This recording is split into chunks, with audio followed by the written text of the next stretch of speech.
The beauty of an Oregon spring is that wonderful adventures await for you at each turn of the trail, and usually no two views are ever the same. Hi there, Grant McComey here, your host for Travel Oregon's Grant's Getaways.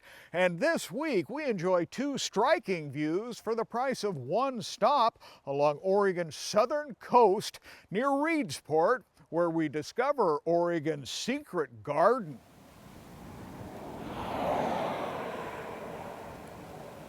If the best surprises are those you least expect, then the dancing antlers along Highway 38, 3 miles east of Reedsport, are guaranteed to stop you in your tracks.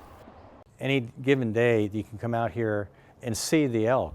The elk have lived on the 1,000-acre Dean Creek Elk Refuge since the 1930s, when salt marshes were drained and freshwater reached grasslands that now feed 120 Roosevelt elk.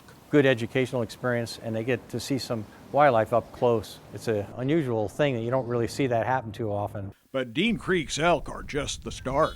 The real showstopper is just up the road at Spruce Reach Island.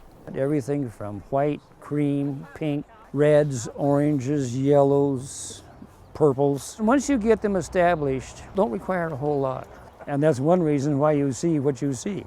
You see thousands of rhodies and azaleas and camellias, over 300 different species, when you discover Oregon's secret garden. It's pretty amazing. It's a public place built by a private Oregon man.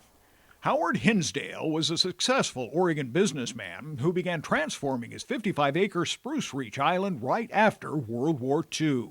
Number 417. 417. It gives you an idea of how many plants are out here. And this was part of his identification system. He would label each of the plants by number and then keep a record on note cards. It's unlike any garden I've ever been in because we're so used to those really manicured English gardens.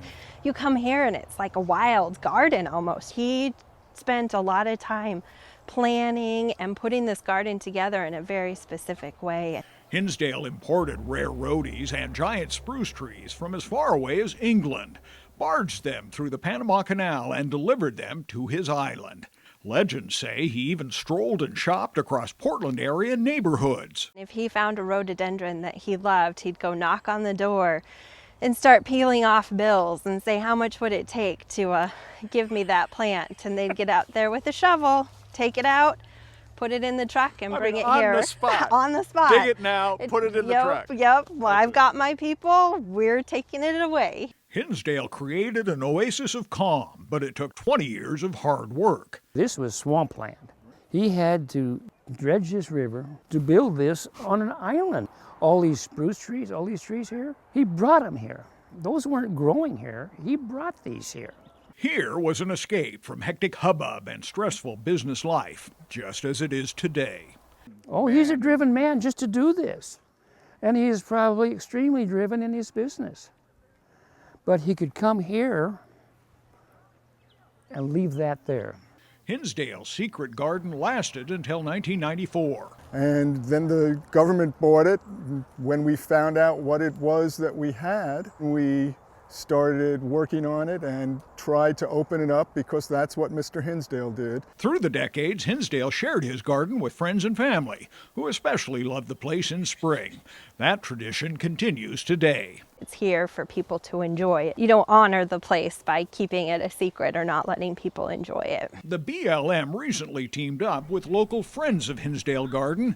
They plan to open the place more often so more visitors can see and appreciate one Oregonian's vision for peace and solitude. We're hoping to open it from April to October, and so that even when it's not blooming, people can come here and relax and have a nice lunch. It's a beautiful spot on the Umpqua River, regardless of whether it's blooming or not. It was a secret garden, put it that way. Now it's going to be a pretty spectacular place, especially for about 2 months out of the year. I mean, how many times have you walked into a place to see plants this big all blooming? You walk in and you get in there and say, oh my God. It's that awe feeling. And I think this is what he was after here. And I think he achieved it. The Dean Creek Elk Refuge is open 7 days a week, and it's easy to find just east of Reedsport on Highway 38. Now, the HINSDALE Garden is a little bit more problematic, as the Friends of HINSDALE Garden and the BLM are in the process of opening the garden to visitors. Best to check in advance. And we have all the details, directions, and the important contact information right here on the Travel Oregon website, so be sure to check it out. Until next week, get out here and explore the great Oregon outdoors, and let Travel Oregon be your guide. For Travel Oregon, I'm Grant McComey.